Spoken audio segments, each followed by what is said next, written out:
Mi compañera Yarixa Sarmiento y quien les habla Patricia Rulú les va a hablar sobre los trastornos disociativos. Los trastornos disociativos son un grupo de trastornos que se caracterizan por la pérdida de la interacción normal entre los recuerdos, que vendría a ser la memoria. Identidad también se presenta conciencia, sensaciones y control corporal. Este trastorno puede originarse también a partir de acontecimientos psicosociales muy traumantes o que demanden mucho estrés. Las manifestaciones van a carecer de explicación física. También los trastornos disociativos pueden ser súbito o gradual, como también pueden ser transitorio o crónico.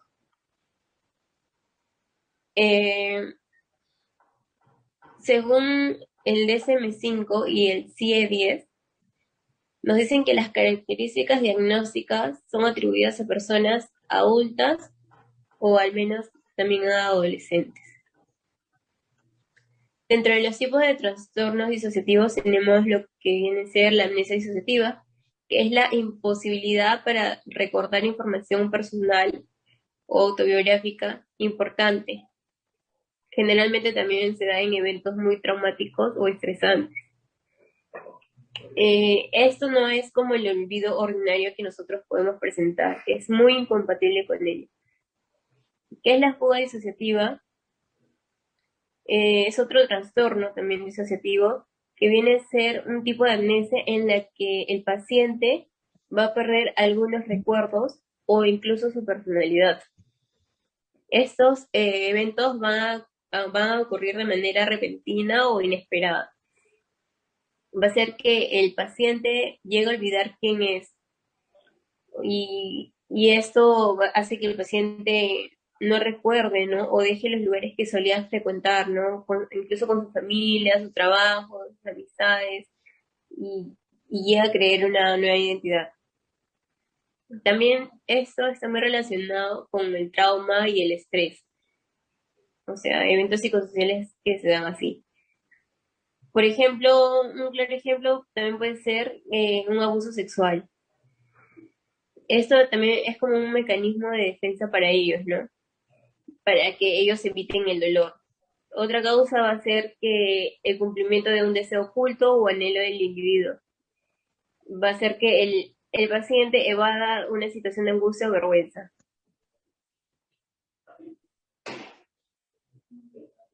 Ya a continuación mi compañera les va a hablar sobre otros tipos.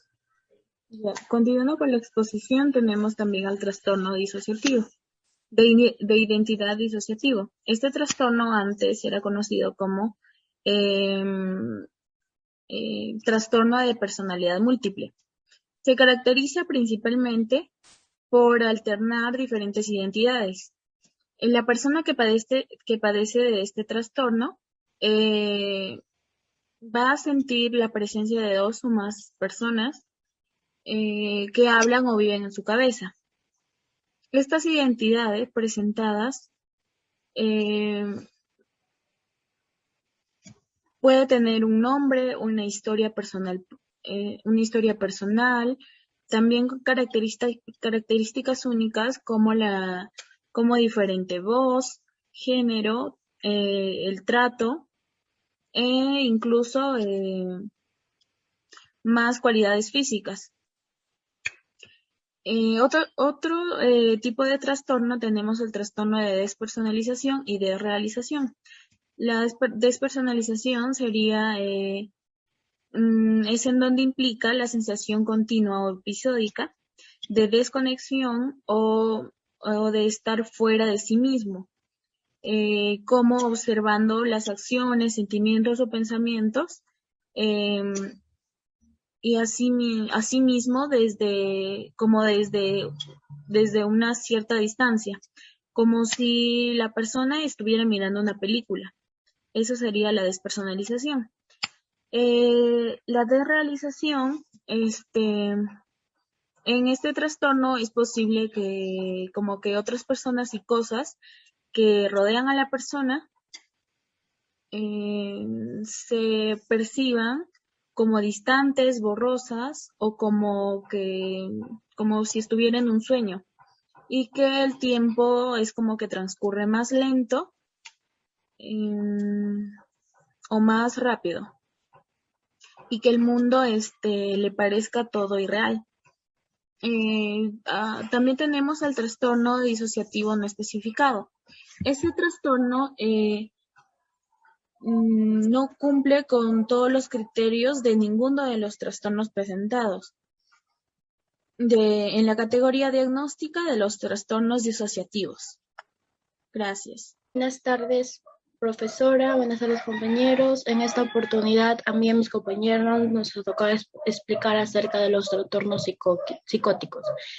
¿Qué son trastornos psicóticos? Bueno, es una enfermedad mental que causa las alteraciones de ideas, pensamientos, percepción, que esto es caracterizado por la psicosis. ¿Qué es la psicosis? La psicosis es la pérdida de contacto con la realidad, manifestando por delirios y alucinaciones, ¿no? En los delirios no hay alucinaciones, pero en las alucinaciones tenemos las visuales, las auditivas, las olfatorias y eso. Tenemos la etiología. La etiología viene a ser la herencia genética de cambios cerebrales, alteraciones en la estructura cerebral y cambios en ciertos químicos que se encuentran en personas que tienen psicosis, mientras que los factores psicoambientales son experiencias o circunstancias externas que esto hace que aumente la probabilidad de experimentar el episodio psicótico. También tenemos aquí la epidemiología, que dicen que en los hombres se da mayormente en la edad de inicio. Para los hombres es entre los 15 a 25 años y en las mujeres entre los 25 a 35 años. Tenemos el tipo que es la esquizofrenia. La esquizofrenia es un trastorno que afecta la forma como la persona piensa, siente y se comporta. Este trastorno, la esquizofrenia, pueden tener delirios, alucinaciones, su lenguaje varía, su lenguaje y su comportamiento es desorganizado y la capacidad cognitiva alterada. Tenemos los tipos de trastornos de esquizofrénicos, que son el tipo paranoide, que se caracteriza por la presencia de claras ideas delirantes o alucinaciones. También tenemos el tipo desorganizado. Esta se caracteriza principalmente por el lenguaje desorganizado y el comportamiento desorganizado que tiene este trastorno, ¿no? El tipo catatónico. Este trastorno se caracteriza por una marcada alteración psicomotora que puede incluir inmovilidad, actividad motora excesiva, etcétera. Tenemos el tipo indiferenciado, que su característica esencial es la presencia de síntomas que cumplen al criterio de la esquizofrenia, pero para los tipos paranoide, desorganizado y catatónico. En el tipo residual, este debe ser utilizado cuando ya haya vivido un episodio esquizofrénico. Pero en el cuadro clínico no es patente la existencia de síntomas psicóticos, ¿no? Bueno, le doy paso a mi siguiente compañera. Gracias. Continuando con la exposición de mi compañera, voy a explicar lo que son los trastornos psicóticos en lo que respecta a su tratamiento y sus terapias.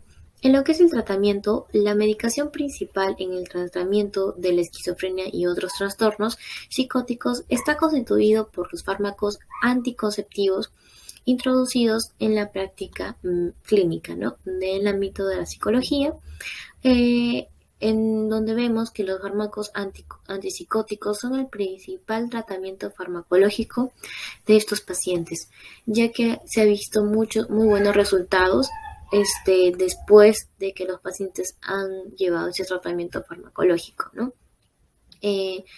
Lo que vamos a explicar ahora son las terapias. En terapias hay un ámbito muy rico, hay muchas opciones en las cuales elegir. Entre ellas tenemos lo que es la terapia cognitivo-conductual. En esta terapia vamos a enfocarnos en lo que es el cambio de conducta del paciente, modificaciones de su conducta, de su forma de ser, ¿no? En cosas pequeñas en donde se puede ir modificando y cambiando. En la terapia de apoyo consiste en poder hablarle al paciente acerca de la aceptación, de cómo enfrentar, ¿no? este trastorno en su vida y evitar también quizás que se desarrollen otro tipo de problemas como la depresión o la ansiedad. En la terapia, en la psicoterapia psicodinámica, lo que se hace son pautas o herramientas para poder brindarle al paciente y a que afronte esta enfermedad. En la psicoeducación, como su propio nombre lo dice, hacemos la práctica de poder conversar, hablar con el paciente acerca de su enfermedad y cómo poder sobrellevarla. Luego tenemos las intervenciones familiares.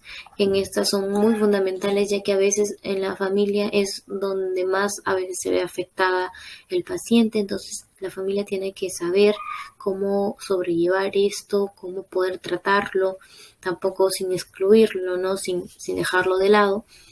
Y también tenemos lo que es la rehabilitación cognitiva. Aquí hablamos de un proceso ya de aceptación, un proceso de poder mejorar ya con planes a futuro en el entrenamiento, en habilidades sociales, para que el paciente no se vea excluido en ningún ámbito de su vida, para que puedas llevar una vida normal lo más posible, ¿no? Por así decirlo. El entrenamiento en actividades de la vida diaria, sus actividades cotidianas que no se vean afectadas, que pueda realizarlas con normalidad. En las actividades expresivas, no para que el paciente no reprima sus emociones, no reprima quizás o empeore la enfermedad en la que se está llevando.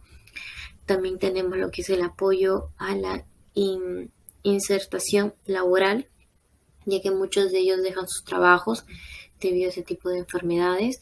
Entonces lo que se busca acá es de que ellos se sientan útiles, se sientan cómodos consigo mismos. Y por último tenemos los recursos de vivienda Z. Bueno, eso ha sido todo por este tema. Muchas gracias. Prosiguiendo con la exposición, les hablaré sobre el trastorno bipolar, también conocido como enfermedad maníaco-depresiva. Es un trastorno mental que se caracteriza por producir cambios inusuales en el humor, la energía, los niveles de actividad y la capacidad para llevar a cabo las tareas del día a día. Usualmente aparece en la adolescencia o en la adultez temprana y continúa a través de toda la vida. Por otro lado, también ha sido diagnosticada en niños menores de 12 años, aunque es poco frecuente. Se dice que las personas con ese trastorno pueden estar mucho tiempo sin presentar algún síntoma, pero si no llevan un tratamiento constante, puede virar y convertirse en algo más grave. Referente a su etiología, se puede deber a que las principales áreas cerebrales tienden a tener alguna deficiencia. También algunos estudios muestran que del 80 al 90% de las personas que sufren con esta enfermedad tienen pacientes con alguna forma de depresión. También se debe por un desequilibrio bioquímico, lo cual altera el estado de ánimo de la persona, y por factores estresantes en el ambiente. Por otro lado, existe una prevalencia a lo largo de la vida de 1,6% para el tipo 1 y el 0,5% para el tipo bipolar tipo 2. Este trastorno es más frecuente en las mujeres. Con respecto a los síntomas del trastorno bipolar, se presentan con altibajos en el humor muy exagerados, excesivos en comparación a los normales que todo el mundo pasa de vez en cuando. Esta enfermedad causa cambios drásticos que pasan por sentirse extremadamente deprimido y sin esperanza a periodos de un temperamento eufórico, casi sin control. También una persona con un trastorno bipolar puede tener episodios maníacos, episodios depresivos o episodios mixtos. Durante estos episodios, los síntomas duran la mayor parte del día o todos los días. Los trastornos bipolares se clasifican en 3 tipos: trastorno bipolar 1, trastorno bipolar 2 y trastorno bipolar no especificado. En los trastornos bipolar 1, este es definido por la presencia de por lo menos un episodio maníaco completo, es decir, que irrumpe la función social y laboral normal, y habitualmente se presenta un episodio depresivo. En el trastorno bipolar 2, es definido por la presencia de episodios depresivos mayores, al menos con un episodio hipomaníaco, pero sin episodios maníacos completos. Y en el trastorno bipolar no especificado, es un trastorno con características bipolares claras que no cumplen criterios específicos para otros trastornos bipolares. Gracias, le doy el pase a mi compañera. Continuando con el tema trastorno bipolar, antes conocido como trastorno maníaco depresivo, trata sobre los severos cambios del estado de ánimo que pueden durar varias semanas o meses, es decir, que fluctúa entre dos polos opuestos. En este trastorno se experimentan 3 tipos: las llamadas bajas o depresiones, que son sentimientos de tristeza, inhibición y desesperanza; las llamadas subidas o manías, que son sentimientos de felicidad extrema; y finalmente los mixtos, en los que uno puede sentirse deprimido y al mismo tiempo tener inquietud o agitación, exceso de actividad. Referente a estos, tenemos la fase de manía, en los que se puede predominar tanto la euforia como la irritabilidad, e ir acompañados por síntomas como autoestima exagerada, desinhibición, impulsividad, hiperactividad, búsqueda de situaciones de riesgos, agitación. En casos más graves, está el desarrollo de síntomas psicóticos como delirios, alucinaciones, los cuales provocan una alteración en la vida cotidiana de la persona. Mientras que por otro lado vemos una fase de hipomanía, donde se presentan síntomas propios de la manía, pero que no se llega a alcanzar un grado de repercusión funcional. También está la fase de depresión, que se caracteriza por la pérdida de interés, la pérdida en la capacidad para obtener placer; también se da la tristeza patológica, y tenemos síntomas como el abatimiento, la desesperanza, el vacío interno, la disforia, la angustia, el pesimismo. También se puede llegar a tener delirios de ruina o de negación. Por último, tenemos los episodios mixtos, que combinan simultáneamente síntomas maníacos y depresivos, pudiéndose presentar hiperactividad, irritabilidad, inquietud, insomnio, taquixiquia, bajo ánimo, tendencia al llanto o ideas de culpabilidad.